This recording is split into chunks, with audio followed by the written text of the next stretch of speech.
muito boa tarde. Hoje vou disponibilizar um vídeo, um curto vídeo também, sobre algumas teorias éticas, nomeadamente a teoria utilitarista, a teoria kantiana, a deontológica kantiana, e a teoria da comunidade justa de Kohlberg, uma teoria construtivista desenvolvida por Lawrence Kohlberg na década de 70 e 80 do século passado. Bom, vamos começar pela teoria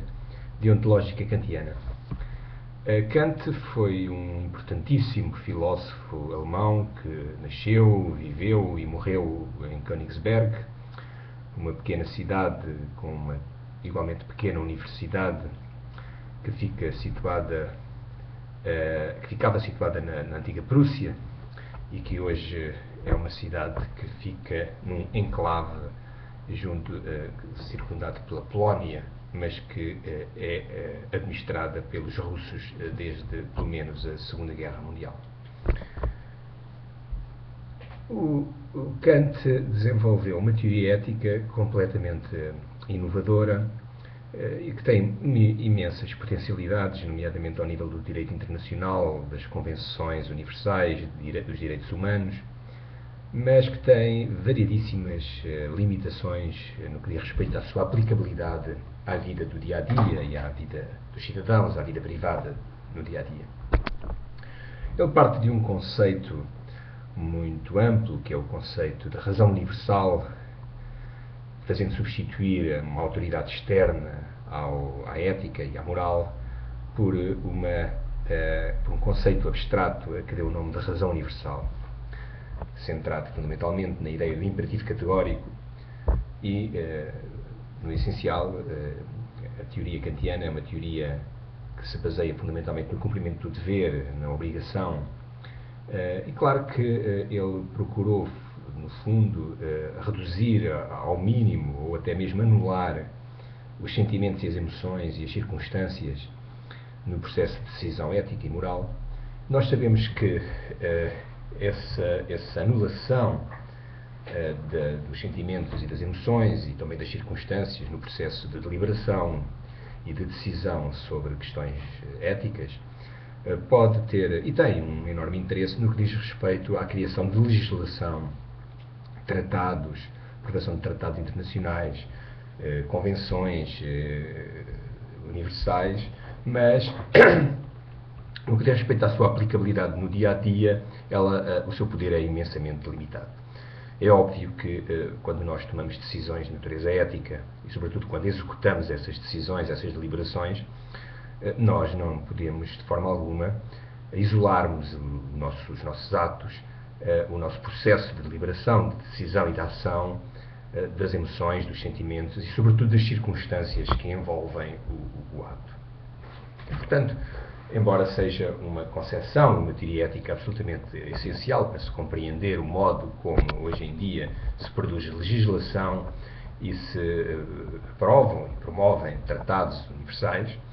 tem de facto imensas limitações. Passemos agora à teoria utilitarista. A teoria utilitarista desenvolveu-se sobretudo a partir do século XIX e é hoje em dia preponderante em boa parte das sociedades ocidentais, nomeadamente as europeias, e baseou-se fundamentalmente nos trabalhos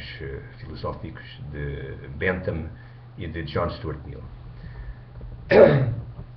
Parte fundamentalmente da ideia de que um ato é moral, ou é tanto mais moral, quanto mais benefícios traz para o sujeito e mais benefícios para o maior número possível de pessoas. E, portanto, trata-se de olhar para a ética a partir de um cálculo mental que tem em conta, sobretudo, as consequências dos atos e, portanto, os benefícios que deles podem ser extraídos, quer para o sujeito que pratica o ato, quer para aqueles que, de uma forma ou de outra, são atingidos pelas consequências do ato. Trata-se de uma ética mínima que tem bastante utilidade no que diz respeito à resolução de dilemas e de conflitos no dia-a-dia, mas que lhe falta uma amplitude, grandeza, no sentido de que é demasiado limitada, porque é uma ética base hedonista, é uma ética calculista e, portanto, é manifestamente insuficiente, embora bastante influente nos dias que correm. Boa parte da legislação sobre temas fraturantes, sobre costumes, nomeadamente a questão do aborto, a questão da eutanásia e outras, direitos dos animais, por exemplo, tem a sua fundamentação, o seu quadro teórico fundamentado na ética utilitarista. Passemos agora, e por último, à ética de Kohlberg, portanto uma ética de matriz construtivista, cognitivo-desenvolvimentista, muito baseada nos trabalhos de Piaget, nomeadamente no célebre livro de Jean Piaget, Le Jugement Moral chez les Enfants. Essa ética, esse quadro teórico e essa perspectiva ética foi desenvolvida por Lawrence Kohlberg, um psicólogo que se formou na Universidade de Chicago e que viria mais tarde a ser professor na Universidade de Harvard, em Cambridge, Massachusetts, onde acabou por falecer em 1987. Convém conhecer um pouco da biografia de Kohlberg para se perceber o quadro teórico que ele viria a desenvolver. Lawrence Kohlberg era um jovem estudante universitário quando se deu a Segunda Guerra Mundial. Era de origem judaica. Quando se descobriram os campos de extermínio nazis, que conduziram à morte de alguns milhões de judeus, ele alistou-se na Marinha e fez algumas viagens para Israel, transportando prisioneiros recém-libertados, sobreviventes do Holocausto, para o novo país. E ficou muito encantado com o modo de vida e o contrato social que ele pôde presenciar nos kibbutz, naqueles colonatos judaicos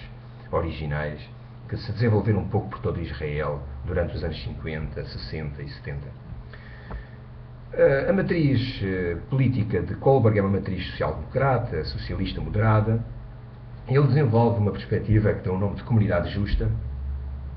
que assenta fundamentalmente na ideia de que existe um modelo,